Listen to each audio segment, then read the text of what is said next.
যে কোনো দুর্যোগে যে কোনো ধরনের বড় ধরনের দুর্বিপাক যখন আমাদের সামনে আসে, বিশেষত ভবন ধস থেকে শুরু করে ভূমিকম্প, অগ্নিকাণ্ড, এই ধরনের পরিস্থিতিতে আমরা পড়লে সবসময় সামনে যে বাহিনীটি বা যেই মানুষগুলোকে আমরা দেখতে পাই, যেই সংস্থাকে আমরা পাশে পাই, সেটা হচ্ছে fire service and civil defence.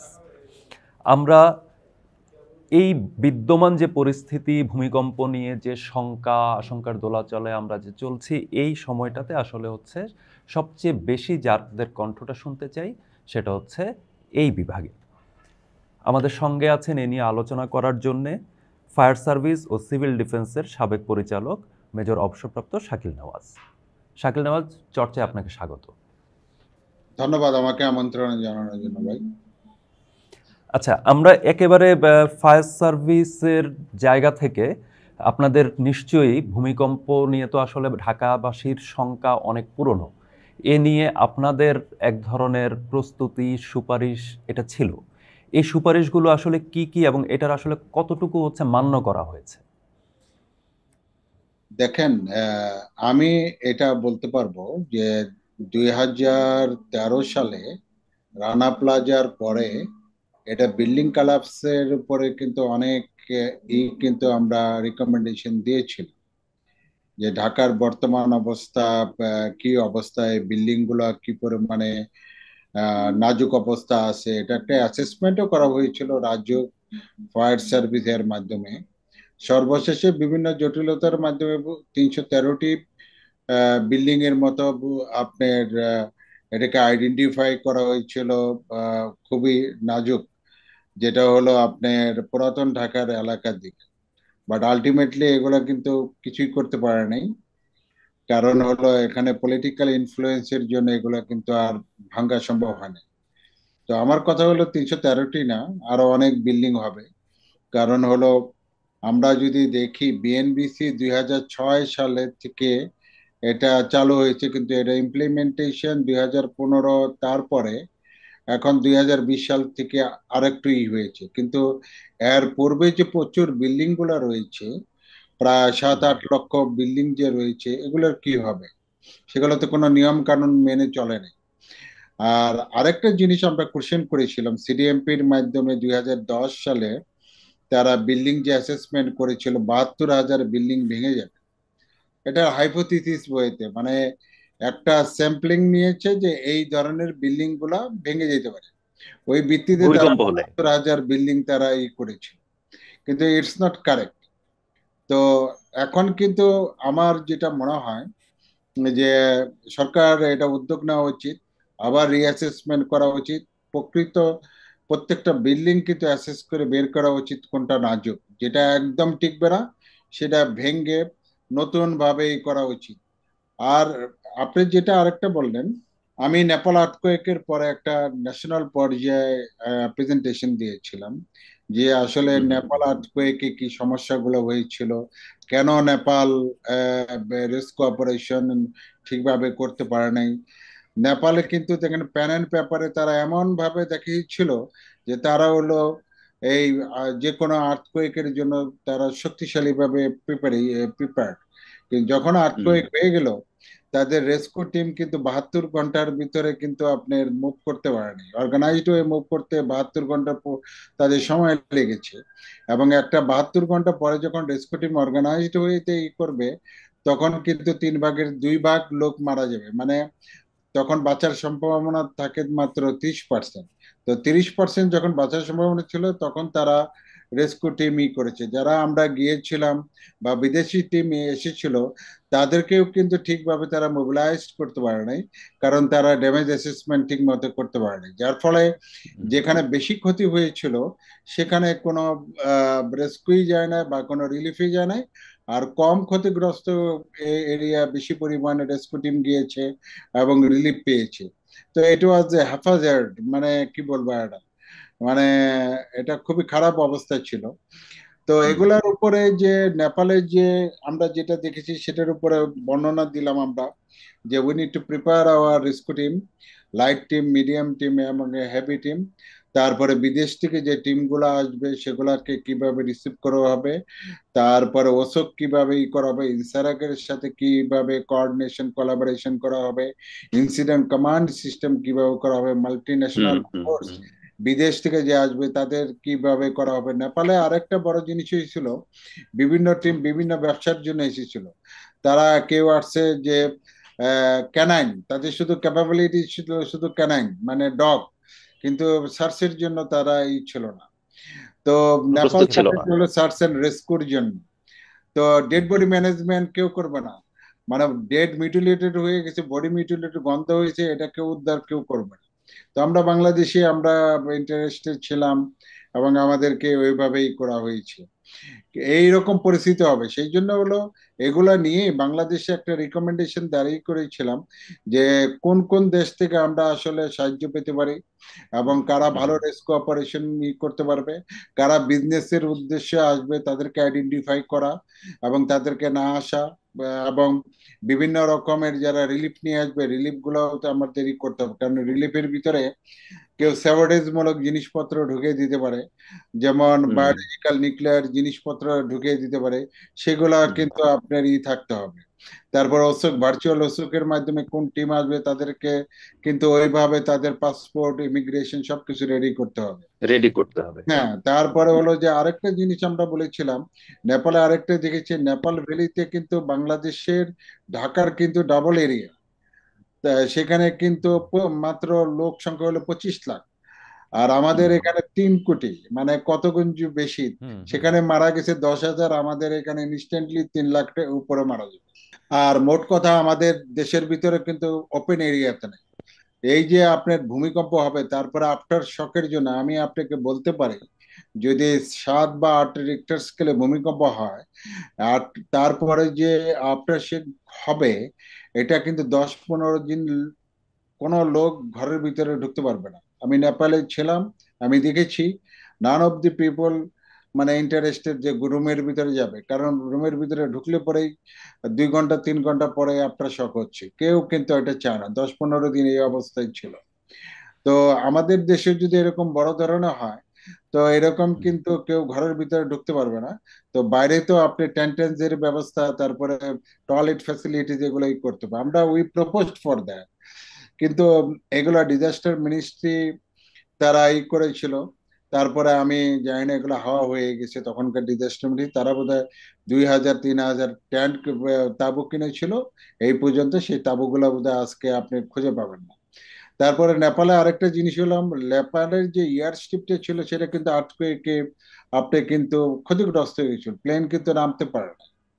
তো আমরা হুম হুম রিকমেন্ড হুম করেছি যে বাংলাদেশে এরকম যদি হয়, ঢাকা এয়ারপোর্ট বা দুইটা আছে এখানে, যদি এগুলো হয় তাহলে নাইবার কান্ট্রি বা আমাদের যে বা যে বর্ডার এলাকাতে যেগুলো কম ক্ষতিগ্রস্ত হবে বা দূরবর্তী, সেখানে যেন প্লেন নামতে পারে, সেই ধরনের প্রিপারেশনই করার জন্য, এবং নাইবার কান্ট্রির সাথে ওই ধরনের কোলাবোরেশন যেগুলো ক্লোজ কান্ট্রি আছে এক তাদের ধরনের সমঝোতা সমঝোতা করে রাখা। সমঝোতা করার জন্য।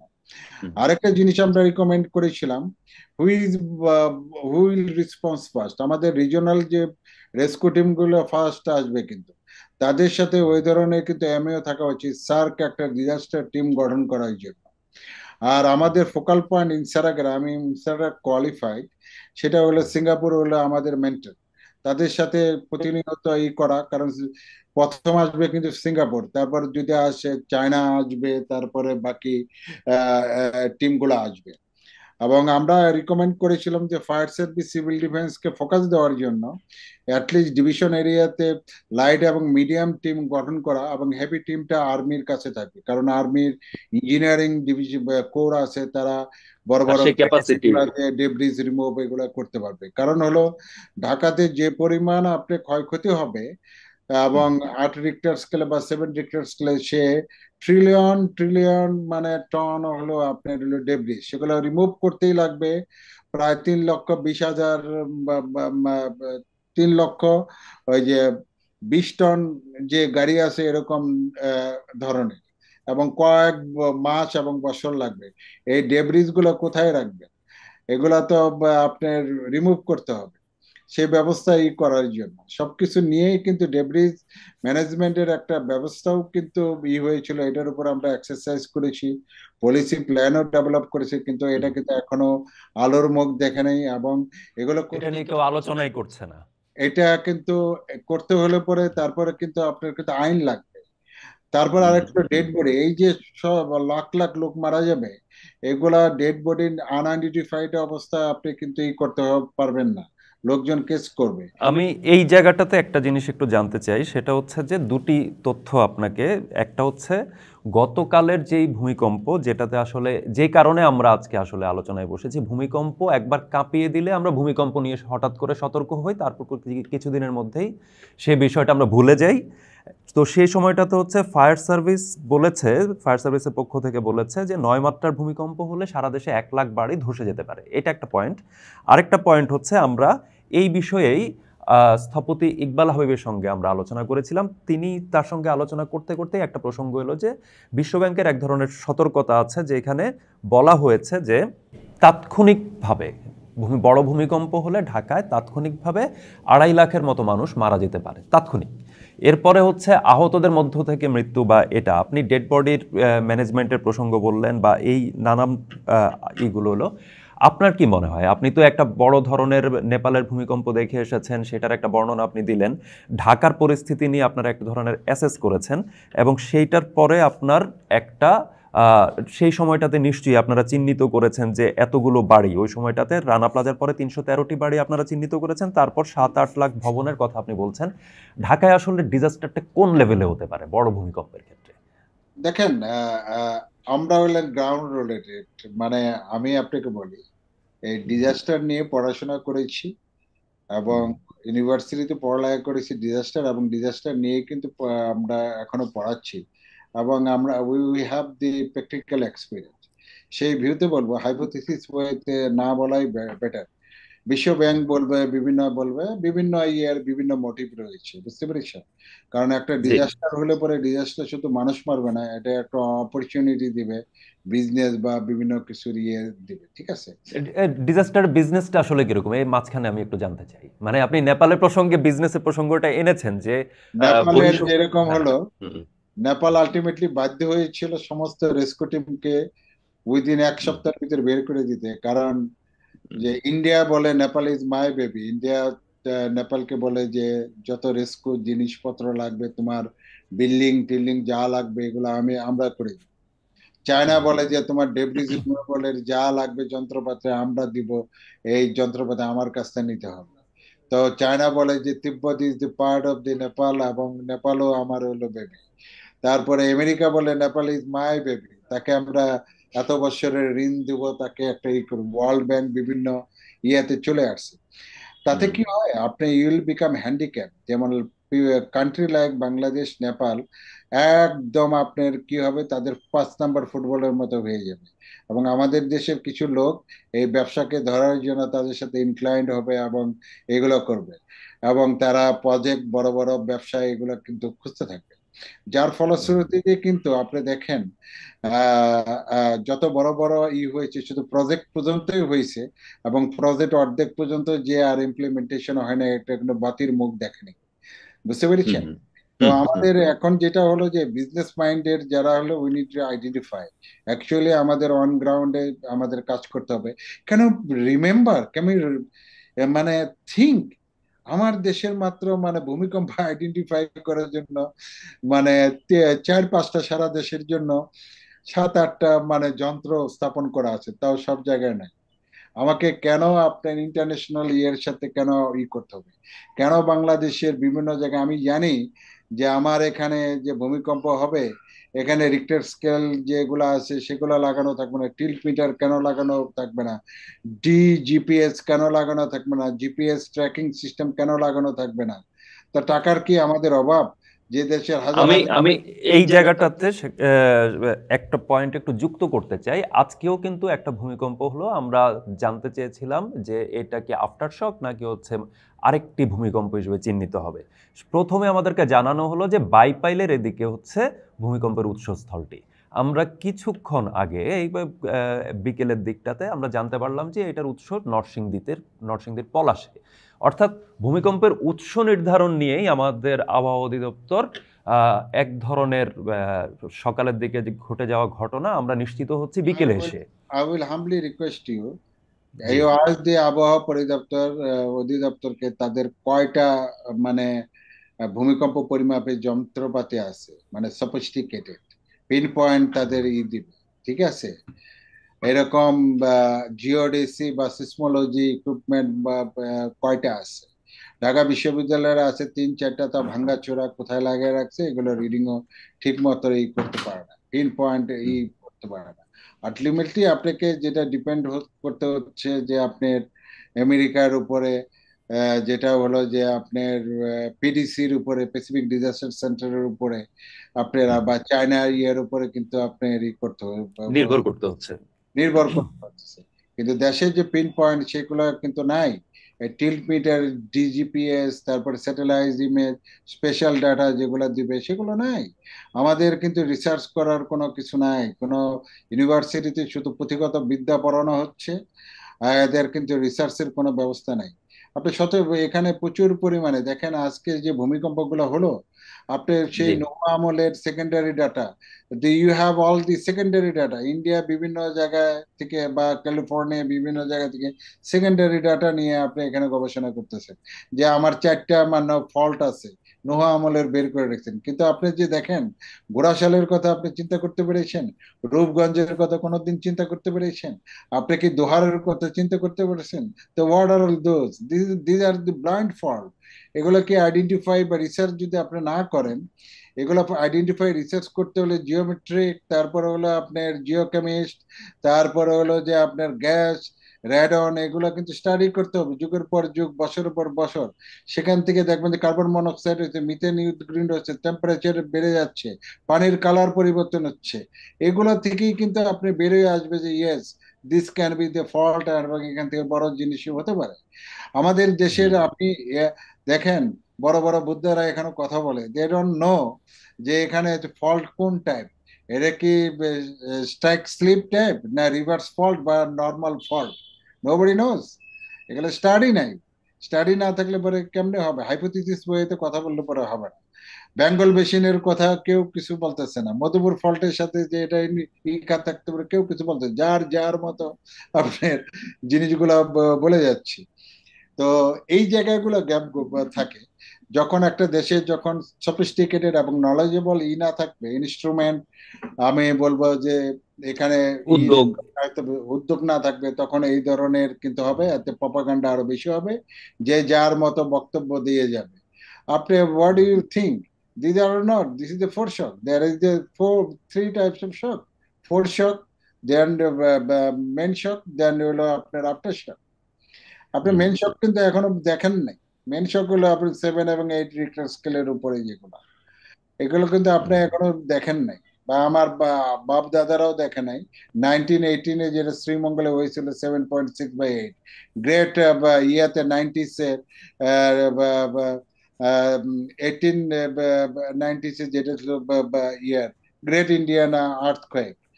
তো এগুলা কিন্তু আমাদের এক্সপিরিয়েন্স নেই, সেটা কিন্তু আননোন ফেয়ার আমাদের রয়েছে। আমি মনে করি যে বাংলাদেশ সরকারের যেটা উচিত ইমিডিয়েটলি এই যে রিসার্চ করার জন্য, এবং পিন পয়েন্ট যে ভূমিকম্পের, যেহেতু আমরা ভূমিকম্প প্রবণ এলাকা, কাম হোয়াট মে দেশের ভিতরে হচ্ছে, না হলে পরেও দেশের আশেপাশে যেটা আছে, আমরা কিন্তু তিনটা প্লেটের মাঝখানে, ইউরেশিয়া, তারপরে হলো যে আপনার বা ইন্ডিয়ান প্লেট এবং বার্মিস মাইক্রোপ্লেট, এই তিনটা প্লেট তো রয়েছে, মুভ করতেছে। তার ভিতরে আরো অনেক দেশের ভিতরে ছোটখাটো আনআইডেন্টিফাইড ফল্ট রয়েছে, চারটা তো করেছেন, আরো রয়েছে। তো এখানে প্রচুর পরিমাণে গবেষণা করে এগুলো কিন্তু বের করতে হবে। আরেকটা বড় জিনিস হলো আমাদের পার্শ্ববর্তী যেটা হলো যে, এটা তো উপরে আছে শিলং মেসিভ, তো আছে বিরাট একটা হুম। এখানে হুম। হুম। হুম। হচ্ছে। তার উপরে রয়েছে আপনি কিন্তু ইয়ার যেটা হলো যে আমাদের হিমালয় আর্ক রয়েছে 1700 কিলোমিটার। আমরা যদি নর্থের ইস্টের দিকে যাই, সেখানে কিন্তু সেকেন্ড ফল্ট রয়েছে, পৃথিবীর সবচেয়ে বড় একটা ফল্ট, 700 কিলোমিটার, যেটা ভূমিকম্প কয়েকদিন আগে হয়েছে, সেটা কিন্তু আপনার স্ট্রাইক করেছে আপনি কিন্তু ইয়েতে, যেটা হলো থাইল্যান্ডে। তো দেখলেন যে কি পরিমাণ হ্যাঁ, টেস্টেড। থাইল্যান্ডে। হ্যাঁ, থাইল্যান্ডের এটা যে হলো বড় ধরনের আর্থকোয়েক, এটা কিন্তু স্ট্রেস এবং স্ট্রেন, যে চাপটা, প্রেশারটা, এটা কিন্তু বাংলাদেশের দিকে মাইগ্রেট করছে। এটারও কিন্তু বিরাট ধরনের একটা কিন্তু প্রেশার রয়েছে, বুঝতে পেরেছেন? আজকে যে কালকে 7.5.7 রিক্টার স্কেলে হয়েছে, এটাও কিন্তু দেখেন পলিমাটির জন্য এবং আপনার ইয়ের জন্য, এটার দল দলের জন্য প্রেশার কিন্তু আপনার চেপে রয়েছে, যার ফলে যে 3-2 এরকম কিন্তু বের হচ্ছে, প্রেশার বের হয়ে যাচ্ছে। রিলিজ রিলিজ হচ্ছে হচ্ছে। এখন। এখনো কিন্তু লক অবস্থায় রয়েছে, আসলটা কিন্তু লক ছোটে নাই, ছুটলে পরেই দেখবেন যে বিশাল ধরনের একটা ই হয়েছে। হু নোজ আপনার আমাদের কোনো রিসার্চ আছে এই পলিমাটির যে স্তর আছে, বেঙ্গল বেসিনের যে স্তর রয়েছে, এটা 60, 70, 100 কিলোমিটার, সেই পরিমাণ কি যাওয়ার আমার রিসার্চের কোনো কিছু রয়েছে? এটার সাথে কি কোন ফল্টের সাথে আমার কি সম্পর্ক? এটা কি আপনার আহ, উম, ইয়ার আমাদের চট্টগ্রাম মায়ানমার ফল্টের সাথে সম্পর্ক আছে কিনা, মধুপুর ফল্টের সাথে সম্পর্ক আছে কিনা, তারপরে হলো ইন্ডিয়ান প্লেটের সাথে সম্পর্ক রয়েছে কিনা, এগুলো অনেক গবেষণার ব্যর্থ রয়েছে। জি। যেহেতু আমাদের এরকম নাই ডিটেল, আমরা কিন্তু এক একজন এক এক ওই যে ফগের ভিতরে আমরা খুঁজে বেড়াচ্ছি, ঠিক আছে? কেউ এখন স্পেসিফিক অবস্থায় কিছু এই বলতে যে পারতেছে না। এই যে একটা তো হচ্ছে যে আমরা এটা নিয়ে রিসার্চ সেভাবে করছি না, আপনি যেটা বললেন এটা খুবই গুরুত্বপূর্ণ একটা প্রসঙ্গ, যে এই বিষয়ক আমাদের নিজস্ব কোনো রিসার্চ নাই, যা আছে সব প্রিভিয়াস ডেটা। তো এইটার পাশাপাশি এখন তো হচ্ছে আমার আসলে দুর্যোগ যদি আসে, দুর্যোগ এলে তো আমার দুই ধরনের পদক্ষেপ। একটা হচ্ছে রিসার্চ, তো আসলে একটা লেংদি প্রসেস, একটা দীর্ঘমেয়াদী জায়গার মধ্যে ঢুকে আমি রিসার্চ করে নিজের জায়গাগুলো, রিস্ক ফ্যাক্টরগুলো খুঁজে বের করা। আরেকটা হলো যে এই মুহূর্তে যদি আমার দুর্যোগ চলে আসে, অর্থাৎ গতকালকের ভূমিকম্পটাই যদি 5.7-এর বদলে আপনার কথা মতো 7 বা 8 মাত্রা যদি হতো, তাহলে আমার সামনে আজকের দিনটা আমরা আলাপই করতে পারতাম না, আমাদের হয়তো দুর্যোগ ব্যবস্থাপনায় বা আমি আপনি হয়তো থাকতামও না। তো সেই জায়গায় আসলে আমরা কতটুকু প্রিপেয়ার্ড, এখানে আসলে মূল চ্যালেঞ্জগুলোকে বা তাৎক্ষণিকভাবে আমরা আসলে কি করতে পারি? ওকে, ভেরি ফ্যান্টাস্টিক কোশ্চেন আমাকে জিজ্ঞেস করেছেন। কালকের যে হলো এটা 5 সেকেন্ড, আমাদের যে জি। আশেপাশে যে ভূমিকম্প গুলো হয়েছে, নেপাল আর্থকোয়েক যদি বলেন, এটা 25 থেকে 30 সেকেন্ডের মতো ছিল। তা কি অবস্থা? তারপরে আমরা যদি দেখি যে ইয়ের ভূমিকম্প তার্কিটা, এটা 30 সেকেন্ডের মতো রয়েছিল, কি অবস্থা! এখানে 5-7 সেকেন্ডের যে অবস্থা, আপনি শুধু লাস্ট মানে লাভ ওয়েভটা, মানে রিলে ওয়েভটা একটা মোচড়ও আপনি পেয়েছেন। কিন্তু এটা যখন আরো রিলে ওয়েভটা আরো যদি আপনার এখানে 10 সেকেন্ডের মতো থাকতো কালকে, তাহলে খেলা দেখতে পারতেন, তাহলে কতগুলো বিল্ডিং, কতগুলো মানুষ মারা যেত। ভেরি জি। ফ্যান্টাস্টিক জিনিস কালকে আমি একটা দেখেছি, সবাই নিচে নেমে এসে আবার কিন্তু 20 তলা, 15 তলা, 10 তলার নিচে কিন্তু দাঁড়িয়ে রয়েছে। আপনি কিন্তু দাঁড়িয়ে থাকা মানে you become a target for the আপনার ফলিং অবজেক্ট। তাহলে দেখতেন যে এরকম যদি রিলে ওয়েভটা আরো 15 সেকেন্ড থাকতো বা 10 থাকতো, তাহলে দেখতেন যে অনেক লোক ঢাকা শহরে এই যে আপনার ফলিং অবজেক্ট বা ব্রিক্স বা ফুলের টব হ্যাঁ, বা, মারা গেছেন, 3 জন মারা গেলেন ইতে। হ্যাঁ, এরকম হুম। মারা যায়। তো আমার যেটা মনে হয় যে আমার যেটা মনে হয়, আমি কেন সরকার এখনো কেন ওয়েক আপ কল দিল না? সরকার শুড কাম আউট টুডে, যে কাম হোয়াট মে, কালকে সারা দেশ, ঢাকা শহর জুড়ে আপনার আর্থকোয়েক ড্রিল হবে, এবং প্রত্যেকে বাড়িতে বাড়িতে এই জায়গাগুলোতে অবস্থানের ব্যবস্থা করবে, যাতে আর্থকোয়েক হলে পরে minimum, I call it a 45 second resiliency. একটা ইন্ডিভিজুয়াল লোকের রেজিলেন্সি হলো 45 সেকেন্ড। এই 45 সেকেন্ড আর্থকোয়েক শেক হওয়া মাত্র সেই নিরাপদ জায়গায় রুমের ভিতরে অবস্থান করবে, এবং সে কাউন্ট ডাউন করবে 60, 59, এইভাবে এক আসার পরে সে সবকিছু ঠিক থাকলে পরে নিচে ওপেন স্কাইতে চলে আসবে। You start with that. আর সবাইকে বলেন বাড়িতে ছোট হ্যামার রাখবে, তারপরে হলো ক্রুবার টাইপ রাখবে, লক কাটার রাখবে, যাতে কেউ আটকে গেলে পরে এগুলো থেকে বের হয়ে আসতে পারে, বা ওয়ালে আটকে গেলে ওয়াল ভেঙে আসতে পারে। এটা কিন্তু প্রাইমারি লেভেল। কিছু মেডিসিন লাগবে, যেমন ক্রিটিক্যাল মেডিসিন গুলো আপনার কিন্তু পাওয়া যাবে না, সেগুলো আপনার রাখলো 1 সপ্তাহের জন্য, কিছু ড্রাই ফ্রুট এগুলো রাখলো। This is the basic, everybody can do it now. তো আপনার কেন সরকার এই ইমার্জেন্সিটা ঘোষণা করবে না, কেন প্র্যাকটিসটা করবে না? এটা স্কুল কলেজ আপনি দেখেন, কালকে যদি কালকে যদি স্কুল কলেজ সবকিছু খোলা থাকতো, ওয়ার্কিং ডেতে থাকতো, মৃত্যুর পরিমাণ কি পরিমাণ হতো আপনি কল্পনা করতে পারবেন না। এক একটা স্কুলে ইংলিশ মিডিয়াম বলেন, বড় বড় স্কুলগুলোতে কলেজগুলো কি পরিমাণ বাচ্চা, এরা হয়তো হুড়াহুড়ি করে অনেক লোক স্ট্যাম্পেড অবস্থা মারা যেত। তা আল্লাহ আমাদেরকে সেভ করেছে যে ছুটির দিন ছিল দেখে এই জিনিসটা হয় নাই। কিন্তু যদি ওয়ার্কিং ডেতে হলো তাহলে কি অবস্থা ছিল এটা আপনি কল্পনা করতে পারবেন না। তো আমার মনে হয় যে ইমার্জেন্সিতে আমার যেটা হলো, এই জিনিসটা করা উচিত যে find out the safe position inside the building, hmm. এবং এইটা 40 সেকেন্ড যাতে সে ওই সেফ পজিশনে থাকে, 45 সেকেন্ড, তারপরে সে ওখান থেকে বের এসে খোলা জায়গায় আসবে। This is the primary role. আর সবার বাসায় একটু লাইট হ্যান্ড হেল্ড ইকুইপমেন্ট থাকবে। আর আমরা কমিউনিটি লেভেলে, যেটা আমি আপনাকে বলি, এসওডি অনুযায়ী সিটি কর্পোরেশনের ওয়ার্ড লেভেলে একটা করে টিম থাকা উচিত, প্রত্যেকটা ওয়ার্ড বা প্রত্যেকটা সেক্টরের টিম থাকা উচিত। আপনি ইজিলি কিন্তু এটা উইদিন 1 মান্থের ভিতরে আপনি কিন্তু ডেভেলপ করতে পারবেন, সদ ইচ্ছা থাকলে পরে। সরকার যদি এই অ্যাসিস্ট্যান্স চায়, I can help how to develop দি, আমার মতো আরো অনেকে আছে, আমরা হেল্প করতে পারবো। এটা এটা কিন্তু ভেরি মাচ ইম্পর্টেন্ট। আমি আপনাকে বলতে পারি, বড় আকারে ভূমিকম্প হলে পরে ফায়ার সার্ভিস 7 দিনের আগে আপনার কাছে পৌঁছতে পারবে না। যখন 1, 2 লাখ 2.5 লাখ বিল্ডিং বাজবে, ভাঙে যাবে, ফায়ার সার্ভিস আপনাদের কাছে পৌঁছতেই পারবে না। এবং রেস্কিউ অপারেশন যে বিল্ডিং এর যারা বেঁচে থাকবে তাদেরকেই করতে হবে। সেই সক্ষমতার জন্য আমি মনে করি যে টিম গঠন করা এলাকাতে ভিত্তিক, তাহলে কিন্তু উইথ ইকুইপমেন্ট, লাইট ইকুইপমেন্ট, তাহলে কিন্তু আমরা জাতিকে রেজিলিয়েন্সি করতে পারবো। যদি আমরা প্রত্যেকটা এলাকা রেজিলিয়েন্সি ডেভেলপ করে, আলটিমেটলি ফায়ার সার্ভিস বা অন্য অন্য কারা তাদের জন্য সুবিধা হবে, রেস্কিউ অপারেশনের জন্য। আললেস এটা কিন্তু হবে না। সিটি কর্পোরেশনে কিন্তু আপনি দেখেন এরকম একটা আছে, স্ট্রাকচার আছে, সিটি কর্পোরেশন নীল, জিরো। আপনি বলতেছেন যে আমাদের সক্ষমতা কই, আমাদের সক্ষমতা নাই। আপনি যে জায়গায় বসে রয়েছেন, কোনোদিন ড্রিল করেছেন? করেন নাই। আপনি স্কুল পর্যায়ে ভূমিকম্প সম্বন্ধে শিক্ষা গ্রহণ করছেন? করেন নাই। আপনার বাড়িতে কি সেফ জায়গা আছে বা প্র্যাকটিস করেছেন? করেন নাই। তো সব জায়গায় করেন নাই, আপনার কি দেশে আপনার কি সেই পরিমাণ রেস্কিউ ইকুইপমেন্ট আছে? নাই। তো সব জায়গায় নাই মানে আপনার খুব দুর্বল অবস্থায় রয়েছেন। এবং আমি মনে করি এই জায়গাগুলো রিপেয়ার করতে হবে immediately. Start with the individual. এটা কোনোভাবেই হয় না। আপনি নেন, 1 মাস সময় নেন, ইন্ডিভিজুয়াল লেভেলে প্রিপারেশন, প্রত্যেক বাড়িতে আচ্ছা। প্রিপারেশন হবে, এবং হলো আপনার ইয়েতে হবে, সিটি কর্পোরেশনের টিমটা ডেভেলপ হবে। তারপরে দ্বিতীয় হলো আরেকটা 3 মাসের উপরে আপনি নেন যে rescue team, light medium rescue team গুলা গঠন করা কোনো ব্যাপার না। অনেক স ওকে। কাটার টাটার ভরা পুরাতন ঢাকা, এগুলাকে আপনি করেন, ইনভেন্টরি তৈরি করেন, ব্লাড ব্যাংকের জন্য করেন, হসপিটাল গুলো মার্কিং করেন। এই যে তারপর পেশেন্ট গুলো কিভাবে করবেন, মোবাইল হসপিটাল কিভাবে তৈরি করবেন, মাস ক্যাজুয়ালিটি ম্যানেজমেন্ট কি করবেন, এগুলো 6 মাসের জন্য আপনি প্রিপারেশন নেন। আমাদের রিসোর্স আছে, মিলিটারিতে আছে, বিভিন্ন ফোর্সের ভিতরে আছে, তাদেরকে কোলাবোরেশন এবং প্রাইভেট পাবলিক প্রাইভেট ইয়ের মাধ্যমে আপনি করেন।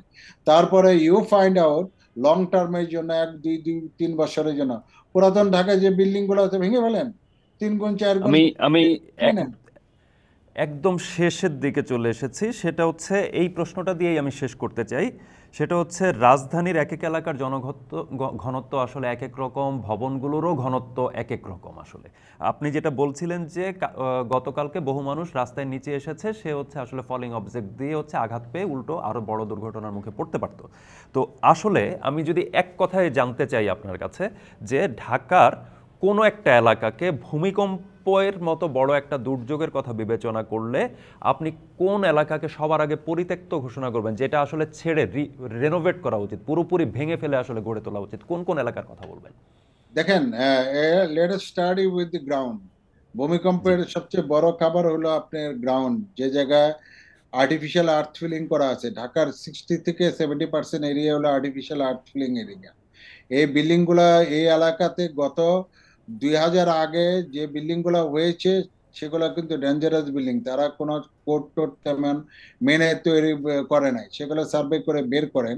দরকার পড়লে ওগুলাতে আপনি রেট্রোফিট বা অন্যভাবে করে, যদি সম্ভব না হয় ভেঙে ফেলে আপনি তৈরি করেন।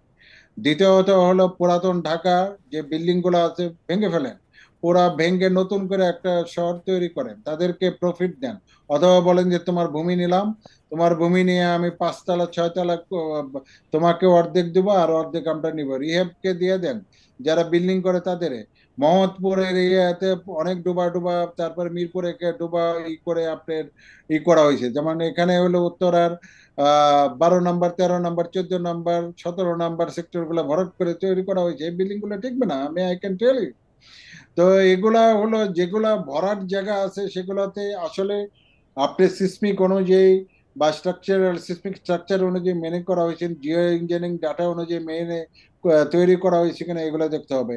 আমি বলবো যে প্রথমে পুরাতন ঢাকা দেন, তারপরে হলো 60-70% যে আমাদের যে মাটি ভরাট করা এলাকাগুলো আছে সেটা হলো আপনার ইয়াতে উত্তরার যে সেক্টর গুলো আছে, তারপরে হলো আপনার এই যে পূর্বাঞ্চলের যে এলাকাগুলো আছে, তারপরে হলো আপনার মিরপুরের মোহাম্মদপুর যে এলাকা আছে ডুবা ভরাট করে, এই এলাকাগুলো অ্যাসেস করেন কোন বিল্ডিং গুলো মানে নেই, সেই বিল্ডিং গুলো আপনি রেট্রোফিট অথবা অন্য ভেঙে নতুন করে ব্যবস্থা করেন, বা দেশের যে কোড আছে সেভাবে করেন, তাইলেই সম্ভব হবে। এটা হলো দীর্ঘমেয়াদী, এটা করা যায়।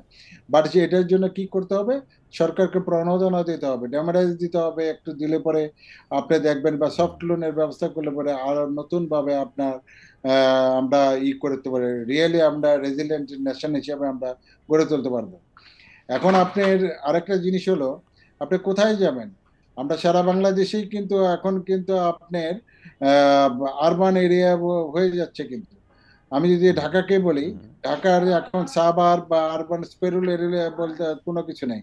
টুঙ্গি পর্যন্ত আপনি very difficult to identify urban সাবার বা আপনার স্পেরুল এরিয়া। তো পুরাটাই আপনার কিন্তু আরবান এরিয়া চলে আসছে, এবং ইভেন ইন সাম স্টেন্স আপনি দেখবেন টাঙ্গাইল পর্যন্ত আপনি চলে গিয়েছে। তো এগুলাকে একটা নিয়ম তা ইয়ের ভিতরে নিয়ে আসতে হবে। তো তাহলেই কিন্তু এগুলো সম্ভব জি হবে, তা না হলে পরে জি সম্ভব হবে না, এটা দীর্ঘমেয়াদী নিতে হবে। তো শর্ট জি মেয়াদী বুঝতে পেরেছি। ব্যবস্থা ইমিডিয়েটলি নিতে হবে।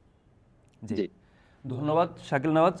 আমরা সত্যিকার অর্থে যে বিষয়টি এই বিশেষজ্ঞের কাছ থেকে ফায়ার সার্ভিস ও সিভিল ডিফেন্সের সাবেক পরিচালক উনি যেটি বললেন আমাদেরকে, সেটি আসলে আমাদেরকে খুবই সতর্ক হতে বলছে।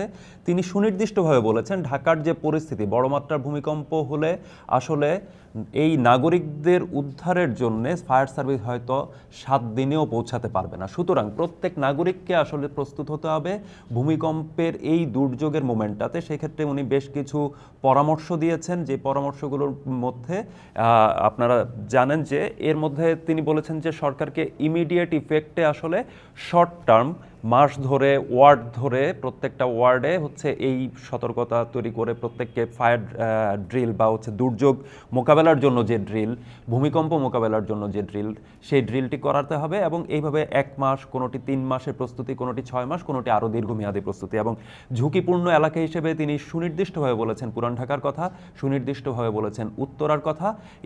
এছাড়া 2000 সালের আগে যেই ভবনগুলো আসলে জলাভূমি ভরাট করে তৈরি হয়েছে সেগুলোর কথা তিনি বলেছেন।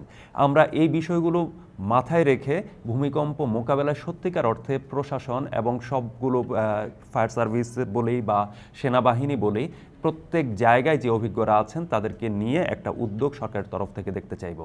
ধন্যবাদ, আজ এ পর্যন্ত।